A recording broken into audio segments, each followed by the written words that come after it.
Hello and welcome to the Gooner Talk, back again with you guys for another episode of what is the Arsenal Raw Reaction Show. Joining you the morning after Arsenal's disappointing 2-2 draw against Fulham in the Premier League match week 3. It felt like for so long Arsenal might have escaped yesterday's game with a victory. However, sadly, just like Arsenal did so many times last season, in the final moments, Fulham scored, which sadly cost Arsenal two really important points in the title race and leaves us with plenty of questions. It left supporters with, I think, a lot of debating online yesterday. I did a little bit of it myself, to be honest. I was kind of sporadically dipping in and out of social media and seeing what people were saying, and it wasn't great, as as we can come to expect. And it's always something about when I'm not at games. Like I really do struggle with it now. Like I'm not a superstitious person that badly, but not being at the game, and you almost feel like you're out of control when you're not there, even though you have no bearing on it whatsoever. But I just feel like being there,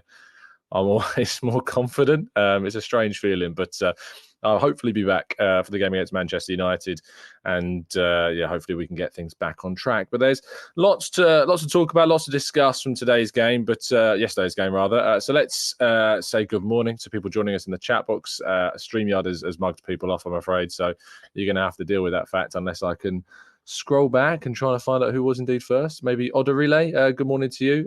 Good morning to Arasilki, to Pinuin, to Rob, Matt G, Derek, Stephen. We've got Rich. We've got Louis. Morning to everybody joining us. Jimbo, James. Good morning to Tony. Good morning to Trevor. Good morning to, who else have we got? Phil. We see people leaving so many comments back to back. I'm trying to find new names. Gunnar, Jake, Esmond. We've got Barry. Good morning to people. Thank you, everyone, for indeed joining us. It very much is appreciated. Let's go into the game, shall we, and go through some of the slides. So Arsenal 2-2 draw with themselves, apparently, according to this slide. I spent so long this morning in a proper stats hole that there's apologies if there's any errors on the slides, because I spent so long looking at statistics this morning and kind of looking into different things to kind of argue different points that you'll see in a little bit. But Arsenal's 2-2 draw against Fulham. Described it as too many errors and too many missed chances. Arsenal finished the game with 19 efforts, with 11 of those on goal, scoring just one from open play. The other, of course, coming from a penalty. And we kicked off the game with a lineup that had things that people have been calling for. People have asked for Leandro Trossard, including myself, to play at centre forward. Although that said, I did kind of want Nketiah to start this one. I felt like momentum was key, and he still found that momentum with his goal in the game as well. But so many vocal people, including myself, were calling for Trossard, and he didn't have the best of games. We've been calling last season for Arteta to make rotations. We've been calling for Arteta to change things up and learn how to rest players and to use the bigger part of his squad. And now we find ourselves criticising Arteta for tweaking too much. There's just a sense of contradiction for me in a lot of what is being said around yesterday's game, but we'll go into that and some more. The first goal. Arsenal are record breakers in that they are, I think, the first team to concede a goal within the first minute of a game 3 times in the same year. We conceded, of course, the game against Bournemouth, conceded against Southampton, we conceded in this game as well. It needs to stop. It absolutely is a problem. And Arsenal just need to be, they're known for starting fast, but starting fast comes with a responsibility of also keeping possession. And they're in a position whereby they need to be alert, switched on, not making silly mistakes, maybe not playing anything too risky in those opening stages. But yeah, it really was, again, very frustrating. Fingers are pointed at Aaron Ramsdale. I think he's really unfortunate. I think that Pereira gets insanely lucky and fortunate with his finish. I think he's aiming for the far post, trying to chip Ramsdale. He mishits his strike and it ends up curling into the near post. Ramsdale's expecting that. And I think the fact he's mishit it, wrong-footed Ramsdale. Of course, Bukayo Saka with the pass, complacent. You can't be playing that pass into that position. We'll talk about the position of it a little bit in a bit more detail a little bit later on in the show regarding kind of whether it was to do with the system, whether that was the reason as to why we misplaced that pass and how much that played. But I did also want to highlight that we could have lost this game. Adama Traore running in behind, beating William Saliba, who nearly I thought was going to give away a penalty. I was so sure. Penalty, red card, out for the Manchester United game. Really silly challenge. I know that he made that challenge against Crystal Palace and we all praised it, but it was in a much better position for him to make that sliding challenge against Palace. And if he'd have got sent off in that moment, it would have been a red card because he was nowhere near the ball in that moment as well. So whilst we have to praise Saliba when he does some fantastic things, I thought it was really, really immature was probably the right word, and it's a defender who's still quite young, and it was impulsive, and we were very fortunate that he didn't make contact with Traore, and if he did, it would have been a red card. He would have been missing for the Man United game, and we would have been very, very, very angry indeed. So thank goodness that Ramsdale in that moment saved us from conceding. So whilst yes, I know there's a lot of people pointing the finger at Ramsdale, and I personally think he's unlucky in that first moment, and I personally think that the shot really does wrong foot Ramsdale completely. But we also have to point the finger when he saves us, and he did that at the end of the game as well, which was really, really important. Kai Havertz wasn't good yesterday. I'm certainly been the first to defend the guy, and certainly been writing pieces and looking into Havertz's performances to praise him where I think he deserves to be praised. But yeah, he wasn't good yesterday. Misplaced passes, and I think that when it comes to, these games, I think Arteta did the right thing in taking him off. I didn't have an issue with him starting. I know others did, which is fine. We can debate that all live long, and I think we'll come to more of a conclusion a lot further on into the season about what Havertz is and how good of a signing it ends up being. I don't think we can make that conclusion now because I think we've had some mixed displays from him and we need to see more. But misplaced passes. He wasn't in the right position. The passes out to the wide area. I think it was to Martinelli that was misplaced. The pass he got from Rice that he played backwards. He just wasn't on it at all yesterday. I think he was unlucky with that chance that he dived in to try and get. He should have gambled more in that cross that flashed across him. If he was gambling at the back post, he would have had an easy goal. And yeah, I think it's important. I think when, people think that you're overly defensive of a player, that when they have a bad game, you have to show that you are critical of them. And certainly Havertz was not good yesterday. But his replacement, I thought, was very, very good. Fabio Vieira, has he finally arrived at Arsenal? I thought it was a really, really good performance from Fabio Vieira when he came off the bench. Of course, won the penalty. Very unlucky with his shot towards the end of the game. I thought it was a great effort. If there's one thing this guy can do, he can shoot from range. And he's got that in his locker. And I thought he was explosive. I thought he was demanding the ball. I thought he was confident. And I thought that, if we're going up against a team again, and if I have a choice of playing Fabio Vieira or Havertz in a game, let's say, we've got Everton away from home, maybe. Well, I suppose that's quite a tricky game for us, actually, because of the history we've got. So maybe I would still do Rice Partey, and we'll talk about that with the Man United game in a bit. But I feel as though in a game, if I was to play this game again, and it's easy with the benefit of hindsight, but I feel like I'm more inclined to use Vieira after that game and the form and the confidence that he's got over Havertz, in a future fixture, because you have to reward players good form. You have to, reward players for good performances and can hold players accountable when they aren't playing as well. And then they have to fight back to get back in the team. So if I could play this game again, based upon that game, we're playing against a similar opposition to Fulham next week at home, I would use Fabio Vieira in the team. So I was very, very impressed with him. Indeed. That said, who's to say that him coming off the bench isn't, a really good option for us now? Is it because he came off the bench partway in the second half and was motivated? Would he have the same impact from the start? I'm not so sure. It's difficult to know. You can say the same thing about Trossard. Has looked good coming off the bench, but started yesterday and didn't look great. So maybe there's a dynamic between when you use players and should you start certain players, should you bench certain players, should you use them from the bench, And Fabio Vieira, I thought, looked really good yesterday, and I thought it was important to bring up. Eddie Nketiah continues to score once again, getting on the score sheet. Didn't start the game, of course, and I think for a lot of people, as I know many people were, very happy that Trossard was starting this game because they'd called for Trossard to start a lot. Now, Eddie has 2 goals in his opening 3 games, and also what's really important about this goal is that it's from the bench, because one of the big criticisms that we've been talking about, one of the things that we've been saying about Eddie Nketiah is that he doesn't make an impact off the bench. Well, yesterday he did just that. And that's what he needs to do. He needs to change the conversation from him and Jesus to just talking about him. And he did that yesterday with that goal, by coming off the bench and scoring. And that was really, really important. So against Manchester United, we got a decision to make because Gabriel Jesus, of course, is back. He came off the bench late on, sure, but he came off the bench. Do you start Jesus against Manchester United? I don't think you do. I think you'd have to start Eddie Nketiah against Manchester United next week. And then you can bring Jesus into the fold.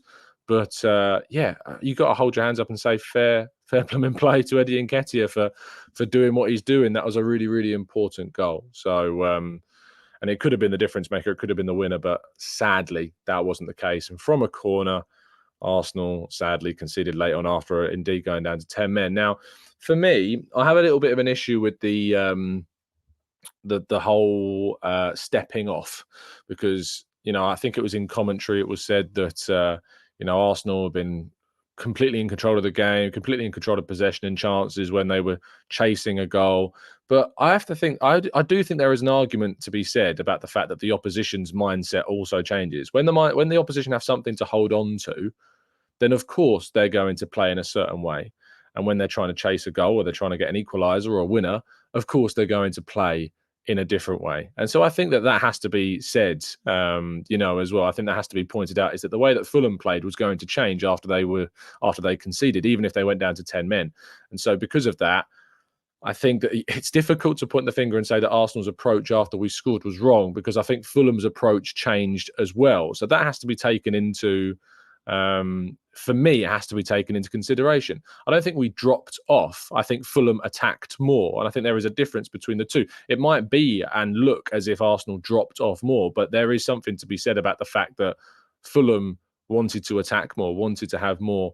And when we've had 10 men in games at times where we're chasing things, I remember plenty of games where Arsenal have gone down to 10 men and we've taken the onus. Just because we've gone down to 10 men, it doesn't mean that you're not going to try and attack to get the goal. If you're losing, you got to try and chase something. You got to try and attack. And so that game state changed. So I think there was more than what was needed to be made about the whole Arsenal were dropping off because actually, no, Fulham's game plan changed. And that for me was the bigger talking point than saying about Arsenal dropping off. But I do want to talk about the system. And I do want to talk about kind of this element of Thomas Partey as well, and kind of how much of the system is to blame for what happened yesterday. Now, I think that obviously what we're seeing is with Yuri Timber injured and with Alexander Zinchenko, I think that's the key one, with Zinchenko not being available. There's, I think, a bit of a misconception that the system has drastically changed from last season. I don't think it's drastically changed last season at all. I think there's been changes, but I think to say that we've overhauled the system is a misrepresentation of actually how much has changed. For me, there are two changes that have happened. With Zinchenko not being available, the inversion now comes from the right-hand side.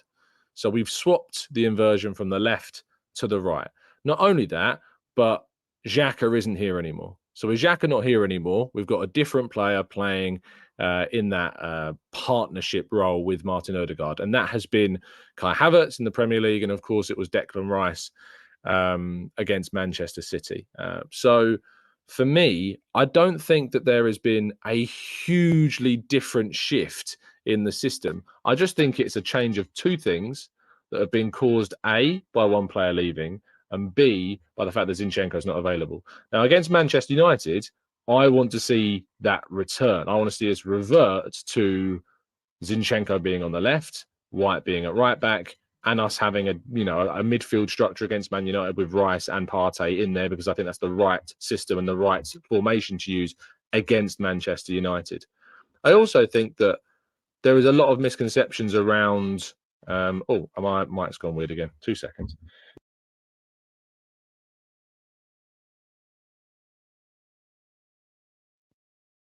Are we back? I'm hoping we're back. I think we're back. Tell me if we are. Lovely stuff. That's what happens when you use a mic with a terrible cable. But I think what needs to be talked about more so is the fact that, this system and the fact that people are saying that, well, why can't we just do what we did last season? Like, if you stand still If you stand still, you will eventually start going backwards because the teams around you are getting better. Everything around you is improving. And because of that, you can't just do the same thing you did last season, expect it to be the same outcome. You have to try and evolve as a team. You have to try and get better as a group. And you have to try and improve, the amount of possession that you've got, the amount of chances that you are creating. And all of those things, I think, leans into Arteta trying something different in terms of build up, in trying to get control and dominance in games. And you can't say that whilst with 11 men on the field, at least, we haven't been dominant in all the games that we've played. And if it wasn't for some individual errors, we wouldn't have conceded the goals that we've scored. We've conceded. And if it wasn't for some poor finishing, I think we would have scored plenty more goals than we have. And I think that's why the title of today's video is too many errors and too many missed chances. Because for me, the biggest problem at the start of this season, for me, is finishing. And I know that's not for everybody, but for me, I think if we just converted some of the chances that we created, like Saka should have scored his header for me, or at least got it on target. I think Martinelli had 2 chances yesterday that he should have absolutely been doing better to test Leno with. Instead, he hit his shot straight at Leno in those moments. I think Nketiah has a chance right at the end of the game and the ball drops to him. He can do better than he does in that moment. I think that we are Havertz, obviously, with that chance that we talked about before. For me, if we were just better at finishing, the chances that we are creating, I don't think we'd be having this conversation. But very, very close behind and secondary to that for me, and very close behind, is barely a difference between the two, is obviously these individual errors. There's individual errors that are really costing us. And that's not, for me, a part of the system. And the reason why it's not, for me, a part of the system is because these aren't, the issue that we saw yesterday with the Saka pass back, that pass in behind that you can see at the bottom of your screen, that one pass there, that's not a case of the system. That's not a consequence of the system for me, really. It's just a poor pass, because Saka plays back passes all the time. You can see it in the first 2 games. He's playing back passes in those arrows that you can see on your screen against Forest and against Palace, into the right position, into the right player. This isn't, uncommon for Bukayo Saka whatsoever. And in last season, he also misplays backward passes as well. It's just part and parcel. It's a mistake on Bukayo Saka's part. It's not a cause of the system in any way, shape, or form. He makes bad passes at times, as any player does. And in that moment, he just chose the wrong pass at the wrong time. And we got really unlucky with the fact that the Pereira's shot just was mishit and completely wrong-footed Ramsdale. And the whole thing about Partey is a really strange one, because I don't really get I get why people think he's not a right back. But for me, he's not playing right back in any way, shape, or form. And I wanted to kind of look at the question of Partey is apparently wasted in this system, and that we aren't getting the best from Partey in this system. And I'm not sure that that's true. And because I wasn't sure if that was true, this morning I spent some time looking at the statistics of Partey from last season and comparing them to the statistics of this season. Now, last season, he had 61 passes per 90. These are all Premier League stats per 90. And I am well aware of the fact that we've only got 3 games worth of cases. But if he's being wasted, then he should not be, if he's being wasted, none of these statistics from last season should be worse than the statistics that he's producing this season, if he is, quote, being wasted. So last season, passes 61 per game-ish, 90% pass accuracy. Pass into the final third, 10, 80% pass accuracy. Pass into the box, nearly 2, 46.4% pass accuracy. Forward to backward pass ratio, 18 to 6.5. Receive passes, 48.09. Defensive duels, 6.34, 63.7%. Losses, 8.11. 36% of those losses were in his own half. 10.12 recoveries, 1.45 dribbles, with 59.1 of those being successful. Now, let's take a look at the statistics of Partey for this season, according to Wyscout. He's making 10 more passes than usual than he was last season, with an improvement of 3% in accuracy. He's making more passes into the final third by just under 4, with an improvement of 10% of that pass accuracy. At that position, despite not playing in central midfield, he's playing more passes into the box 1.84 last season, 2.4 this season, with a significant improvement in accuracy, 46.4% last season, 71.4% this season. It's nearly 30%, 25% improvement there in his pass accuracy into the box, and he's playing the passes into the box more frequently as well. Forward to backward pass ratio, it was slightly better in terms of last season, 17.9 to 6.47 this season, 20.19 per 90. So he's making more forward passes per 90, but he's also making more backward passes playing in that right back position, 9.92 this year. Received passes, he's getting on the ball more, 48.09 to 55.1. Last season, defensive duels, 6.34 this season, 6.84. In terms of the amount of defensive duels he's winning, 63.7% last season, 85% this season. Losses, last season, 8.11. This season, 6.84. And in his own half, he's made 1% better off than he was last season. Recoveries, 10.12 last season. This season, 10.27, slightly better. And dribbles, in terms of what he's doing when he's on the ball, playing in this hybrid role, 1.45 dribbles last season, 2.05 this season. 59% success rate in those dribbles last season, 66.7% this season. Now, these statistics are not for me to say that Partey is better than what he was last season. That's not the argument. And the fact that people are dismissing these, and I can already see people dismissing them in the chat box, is just, for me, an evidential fact of the fact that people just dismiss things if they don't fall in line with what they think. And the thing is that I'm not suggesting that these stats are saying that he's a better player in this season. That's not what I'm saying. I'm arguing here that suggestions that Partey is wasted in this new role are wrong, because to produce the level of performance that Partey has produced using improvements across all of these different metrics this season compared to last season cannot be anything other than evidence against the idea that he is wasted in that position. So for me, that cannot be true, that he is being wasted, or that this system with Partey in this role is a problem. It can't be true with the amount of production and output increase that we've seen across so many different metrics in that role. Now, for me, I think what the problem is overall is that we're still learning the system. We're still learning this situation. We're still learning how the players interact with one another. We're still learning how things are going to be different this season compared to last season. And as I said, I don't think there's a massive change in the system from this season to last system. I just think the inversion has switched from one side to the other. And I think that Havertz has come in for Xhaka, and we're still learning, and he's still improving and adjusting to the system as well. But I wanted to also have a look at kind of how Arsenal have changed. We talk about the system being a problem. Well, we had 15 shots, 7 on target with 79% possession against against Forest. Against Palace, we have 14 shots, 3 on target with 54% possession, despite the fact we had a red card for the last 20 plus minutes. And against Fulham, we had 19 shots with 11 on target with 72% possession. We deserve to win every single game we've played this season. There's no doubt in my mind, and there's no argument against that fact. Arsenal have deserved to win every single game that they have played this season. Fact, period. There isn't an argument there. But I think when you look at some of the further statistics compared from last season compared to this season, is the new system making Arsenal worse? Again, with the caveat of the fact that there is only 3 games of Premier League football against Fulham, Palace and Nottingham Forest to be able to look at. One of those games was away at Palace with a red card, which I think does in some way help to balance things out somewhat. But looking at these things from last season to this season, XG, expected goals per 90, last season 1.87, this season 2.24. Possession last season, 59.17%. This season, 67.53%. Passes last season, 522 with an 87.5% accuracy. Passes this season, 627 with a 90.8% accuracy.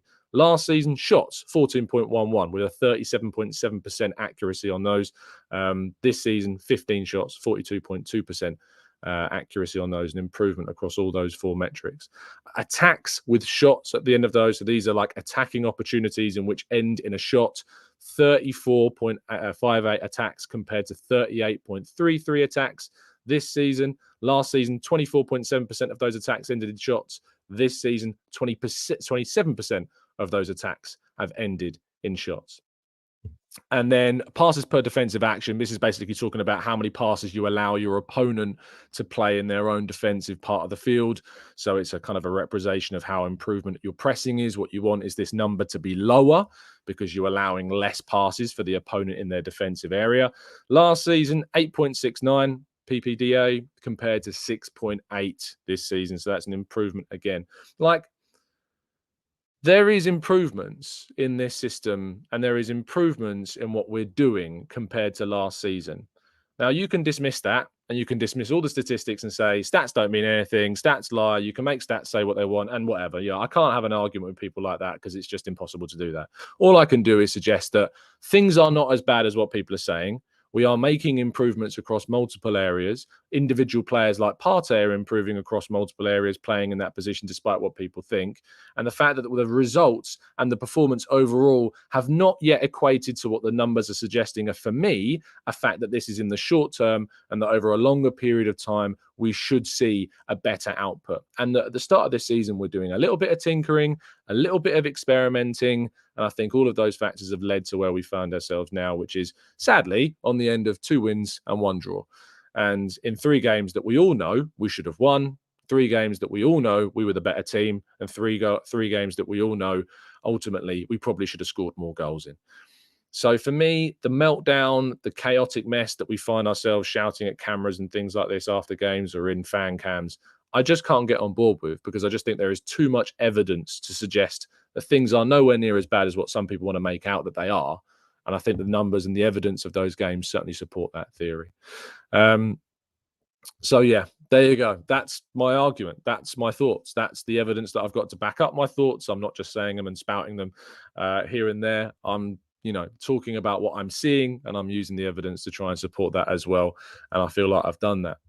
Now, if you need any evidence to suggest that NordVPN are the best VPN service out there, you just need to go to their website and see the benefits that they can bring you. Because by going to nordvpn.com/Gooner, not only do you get their fantastic service, which enables you to change your geolocation on your laptop, your mobile, or of course, your phone, anything like that. What you can do is you get a 1 or 2 year plan with a significant discount with this deal. But also by going to nordvpn.com/Gooner, you get an extra 4 months free with that deal. And not only that, but it's a 30-day money-back guarantee on that service as well. So you can get yourself the peace of mind that if you don't like the service, you can get your money back. But, tracker blockers, malware protection, ad blockers, all really important things to have on all of those tablets, your devices, etc. in 2023. So make sure that you got them, because it is really, really important that you do have them. And you can get a really good discount, as I say, by going to nordvpn.com/Gooner and getting that service. And thank you once again to Nord for helping support the channel. Right, let's go to part 2 and your questions for the next 5 to 10 minutes. I haven't got long because I spent a lot of time monologuing and then I've got to go get breakfast. So let's jump to part 2 and not waste any more time right after this.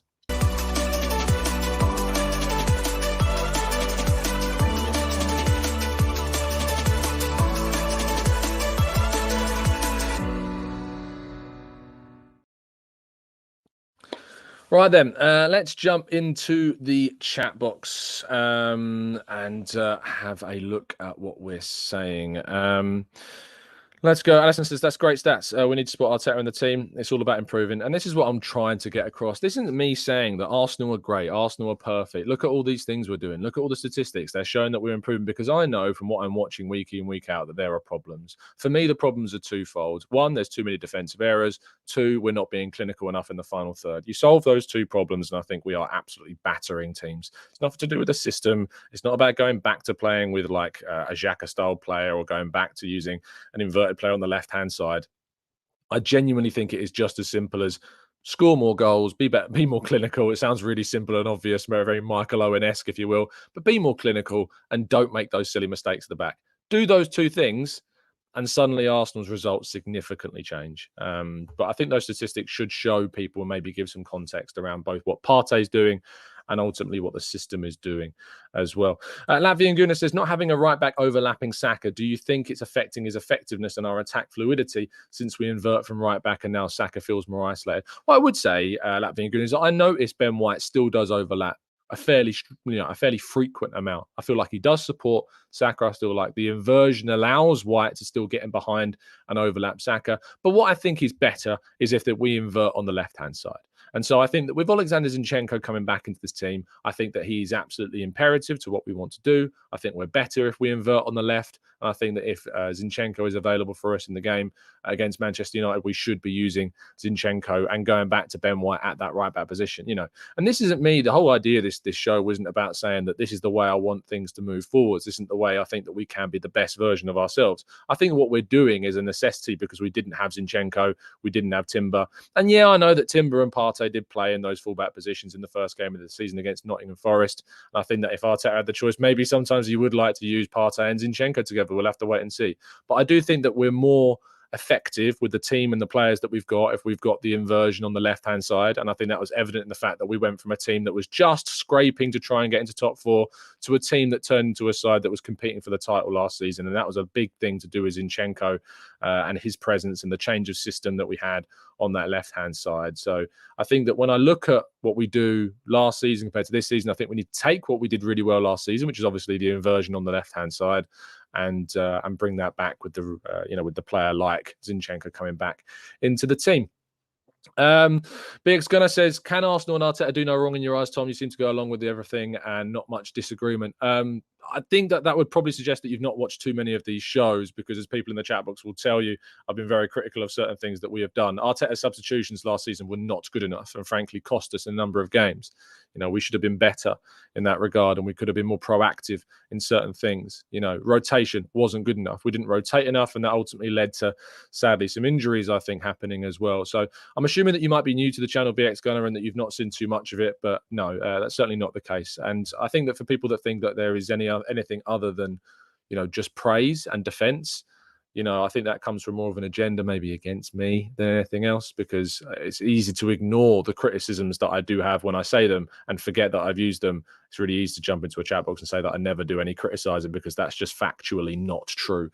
MH says, you do know Arteta could have easily kept Eddie and rotate Havertz with Trossard for the starting 11. I do know that. Yeah, it's certainly possible. But I don't think Trossard's best position is there at the moment. I think gradually he will become a player that could be better in that role. And I think that Havertz has done enough in the first two games of the season to show me that against Fulham at home, I didn't have an issue with Havertz starting that game. If I could play the game again, based upon what I saw, obviously I'd rather, I think, Fabio Vieira actually play in that position. But let's not talk about Trossard from yesterday and think that he was some kind of bastion of positivity, because he really wasn't. Ham says, hi, Tom. Are you worried about the situation with Gabriel, or are the fans looking into it too much? I'd like to see Gabriel come into the team against Manchester United. I think that's the right way forwards. I think once we have the inversion on the left-hand side, I think that ultimately Gabriel coming back into the team is the right thing to do. White returns to right back, Saliba and Gabriel at centre back, and Zinchenko left back. And I hope that's, with Zinchenko back, the way in which we move forward as a team. I'm hoping that's what we ultimately end up doing. Chunho says, thank you, Tom, for the massive stats analysis despite being on holiday. No problem at all. Phil says, how do you think Kivior did yesterday? I felt like he did okay, but not enough to support our attack on the left. I think he had a really good first half. I think first half there's a lot of really good passes. In fact, I think that the second half he played some really nice passes as well. I think maybe he's just a little bit not as noticeable as perhaps some of the other players. I think he did fine, to be honest, Phil, to be fair. Let's go to Alison says, hit the like button. Someone's made the time to be away over these shows. Thanks, mate. Really appreciate that. Mud, thank you for your kind comment. Very much appreciate it. It's only said hit the like button. It's not Tom's fault that we drew. Absolutely. Jacques, my captain, says, one thing that's bothering me still is the mode switch at certain times of the match. We just seem to give up control for no apparent reason instead of playing our football. I think that, again, I kind of highlighted that. I think that Fulham's mindset changed once we'd scored the second goal. To expect them to just carry on sitting back and not trying to go for another goal, I think maybe he's underestimating what they ultimately did. But yeah, I haven't got an issue with as much as maybe what other people do, because I think that Fulham's game plan changed. We just didn't defend the corner well enough. We could have been 3-1 up, and I think we probably should have won 3-2 in the end as well. I was saying, when it went to the 9 minutes, I was like, I'd bank on Arsenal to score it. I'm pretty confident that we would, and sadly we couldn't come through with that. But yeah, that's just the situation that we sadly found ourselves in. Louis says, Tom, what do you think of the rest performance? Why did he stop the penalty after Saka was all prepped to take it after he already blew the whistle happily with the ball? Phil, it was mind games. No, I hadn't got an issue yesterday, Louis, with the referee's performance. I've been very critical of referees, but actually I thought he let a lot go yesterday. He let the game flow. He let the football be played. I didn't have an issue with Tierney, and I usually have a big issue with Paul Tierney, but I didn't in yesterday's game personally. Peter says, Tom, I know Fulham's mentality may have changed after we scored, but do you think it intensified due to us scoring while they had a player injured on the floor? And should we have put the ball out? No, I don't think so. I'm never a big fan. It wasn't a head injury. If it was a head injury, then sure. But it wasn't a head injury. Play on. And I'd expect the same thing. If it's not a head injury, the rule is you play on. It's down to the referee's discretion whether he stops the game. If it's a head injury, you stop the game. If the player is that injured, maybe be a bit savvier and then pretend it's your head. That's the issue. That's what I would probably do if I was on the floor to stop the game. But yeah, I can't say that we should have stopped the game. You can say it's classless. You can argue it's not the right thing to do. It's not very sporting. But frankly, at the end of the season, when you've lost the result because a referee couldn't make the right VAR call against Brentford, I haven't got much time for sportsmanship at this stage. Owen says, Tom, whilst I completely trust Arteta, I don't like these changes in the system. The trade-offs are too great. Pepper's tried and failed with Silva at left back. It's no dig at Arteta to say it isn't working. It isn't a dig. And I also think that, Pep came to Arsenal with Silva at left back and won that game. Pep also spent the entirety of the first half of last season doing plenty of tinkering with Lewis, Cancelo, Walker, Akanji, Stones, loads of players usually in different roles, because at the start of the season, it's your time to tweak, to find the right system and unit that's going to work for you so that you can then steamroll at the end of the campaign and you're not making drastic changes at the end of the season because you peaked too soon. It's not a dig to say that a system's not working, but I also don't agree with the suggestion that it's not working. And I think the statistics that we've shown in today's show certainly prove the fact that there is no evidence to suggest it is outright not working. And in fact, we are seeing some improvements. And for me, there is just two things that need to improve: finishing and the reduction of those to zero of those mistakes that we're ultimately making as well. We are going to end the show there. Sorry for the slightly shorter one as usual. I would usually go on longer for these Raw reaction shows, but I'm away. But I hope you appreciate the content that's going out. I'll be back to usual tomorrow morning. And then, of course, after the Manchester United game, we'll have a usual longer Raw reaction show next weekend. Thank you so much, everybody that's listening. Really appreciate your time. Let us know your thoughts in the comments. I'd rather than people going, you'd like disagree or whatever. That's fine. You can disagree, but it'd be great if people could come up with some evidence, come up with some arguments in retort to the evidence that I think we've provided on the show this morning. It's really easy to say it's not working, or that's not true, or the stats say whatever you want them to say. I'd rather we had a better conversation and an explanation regarding different debates and things like that, as I've tried to produce for you today on the show. So that'd be great. Do drop a like on the video, of course. Subscribe to the channel if you're new. I'll be back with you tomorrow morning. Have a fantastic day, and as always, up the Arsenal.